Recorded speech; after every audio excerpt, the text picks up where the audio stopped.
Hey guys, so it's your girl Faith, and today we are going to be doing the last installment of my series for Black History Month. Black History is our history, and today we're finishing strong with a legendary woman that goes by the name Katherine Johnson.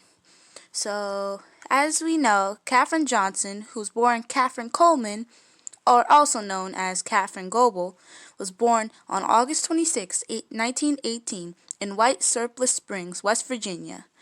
And she is an American mathematician who calculated and analyzed the flight paths of many spacecrafts during her more than 3 decades with the U.S. space program, otherwise known as NASA. And her work helped to send the first American man into space and the first astronauts to the moon. So her intelligence and skills with numbers became apparent when she was a child, and by that time she was 10 years old and had started attending high school. And in 1937, at 18, Coleman graduated with highest honors from West Virginia State College, which is now West Virginia State University, earning her bachelor's degree in mathematics and French. And she was one of the 3 black students chosen to be integrated quietly into the university. And this was a huge step at this time, as integration was not known during the 30s. And she subsequently moved to Virginia to take a teaching job.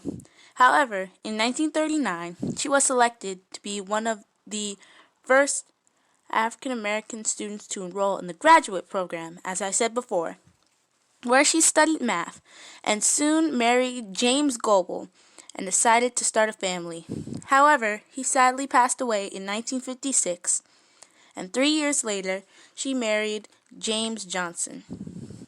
In 1953, she began working at the National Advisory Committee for Aeronautics and the West Wing Computing Union as a group of African American women who manually performed complex mathematical calculations for the program's engineers. With no calculators, no help, they were the calculators. And during this time, the NACA was segregated, and the West computers had to use separate bathrooms and dining facilities all the way across campus from their white counterparts. And this changed in 1958 when the NCAA was incorporated into the newly founded National Aeronautics and Space Administration, as we all know today as NASA, and they banned segregation. At NASA, Johnson was a member of the Space Task Group, and in 1960, she co-authored a paper with one of the group engineers adding calculations for placing a spacecraft into orbit.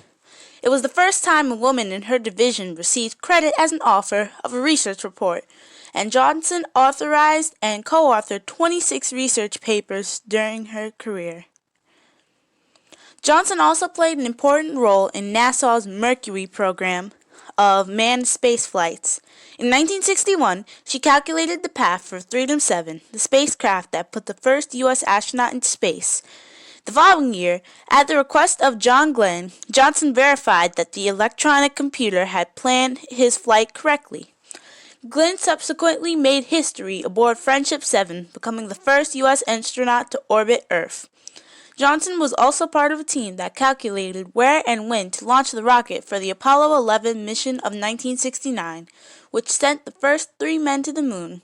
Johnson later worked on the Space Shuttle program. She retired from NASA in 1986.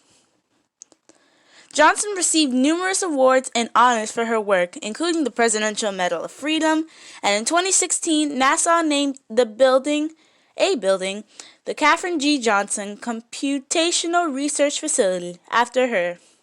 And that year, Margaret Lee Shirtley published Hidden Figures, The American Dream, and the Untold Story of Black Women Mathematicians Who Helped Win the Space Race, about West computers, including Johnson, Dorothy Vaughan, and Mary Jackson.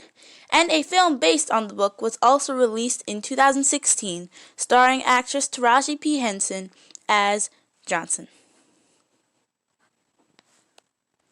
And sadly, on February 24, 2020, Katherine Johnson passed away at the age of 101. And NASA Administrator Jen Bernstein announced her death and promised that her legacy would be remembered.